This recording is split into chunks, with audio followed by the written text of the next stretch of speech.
അയ്യോ അവരെ വിളിക്കുക. അയ്യോ നമ്മുടെ വാത് നമ്മുടെ വാത് അയ്യോ മെലിഞ്ഞ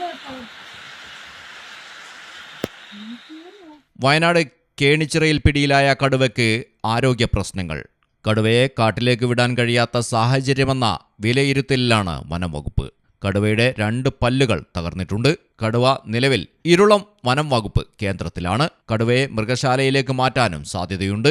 ഇന്ന് കൂടുതൽ പരിശോധനയ്ക്ക് കടുവയെ വിധേയമാക്കും. കേണിച്ചിറയിൽ 3 ദിവസമായി വളർത്തുമൃഗങ്ങളെ കൊന്നിരുന്ന കടുവയാണ് കഴിഞ്ഞ ദിവസം കൂട്ടിലായത്. താഴെ കിഴക്കേതിൽ സാബുവിന്റെ വീട്ടുവളപ്പിൽ വെച്ച കെണിയിലാണ് കടുവ കുടുങ്ങിയത്.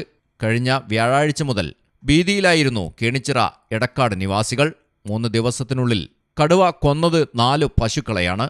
പശുവിനെ കടുവ കൊലപ്പെടുത്തിയ താഴെ കിഴക്കേതിൽ സാബുവിന്റെ പറമ്പിൽ വെച്ച കൂട്ടിലാണ് രാത്രി 11 മണിയോടെ കടുവ കുടുങ്ങിയത്. പശുക്കളുടെ ജഡം തേടി വീണ്ടും മാളിയേക്കൽ ബെന്നിയുടെ വീട്ടിലെ തൊഴുത്തിൽ കടുവ കയറുന്നതിന്റെ ദൃശ്യങ്ങൾ പുറത്തുവന്നിരുന്നു. തോൽപ്പെട്ടി 17 എന്ന് പേരിട്ടിരിക്കുന്ന കടുവയാണ് കൂട്ടിലായത്.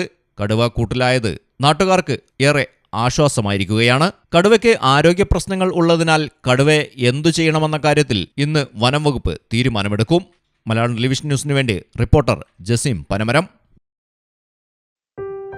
മലപ്പുറം ജില്ലയിലെ ഓത്തറൈസ്ഡ് പ്ലാറ്റിനം ഡീലറായ മിത്ര ഡയമണ്ട്സിൽ നിന്ന് സ്വന്തമാക്കൂ ഏറ്റവും പുതിയ ഡിസൈനിലുള്ള പ്ലാറ്റിനം ആഭരണങ്ങൾ. പ്ലാറ്റിനം ഗിൽഡ് ഇന്റർനാഷണൽ സർട്ടിഫിക്കറ്റ് ഉള്ള പ്ലാറ്റിനം ആഭരണങ്ങൾ മാത്രമാണ് മിത്ര നിങ്ങൾക്കായി ഒരുക്കിയിരിക്കുന്നത്. അതിശയകരമായ മറ്റൊരു കാര്യം എന്താണെന്ന് വെച്ചാൽ ഇന്നത്തെ സ്വർണ്ണവിലയ്ക്ക് തുല്യമായ തുക മുടക്കിയാൽ പണിക്കൂലിയും GSTയും ഉൾപ്പെടെ നമുക്ക് പ്ലാറ്റിനം പർച്ചേസ് ചെയ്യാം. ഇപ്പോൾ മിത്ര ഡയമണ്ട്സിൽ നിന്നും പ്ലാറ്റിനം കപ്പിൾ റിങ്ങുകൾ സ്വന്തമാക്കൂ. ഓർഡർ ചെയ്ത് വെറും 3 ദിവസങ്ങൾക്കുള്ളിൽ. മിത്ര ഡയമണ്ട്സ്, മാറുന്ന കാലത്തിന്റെ ആഭരണ സങ്കല്പങ്ങൾക്കൊപ്പം.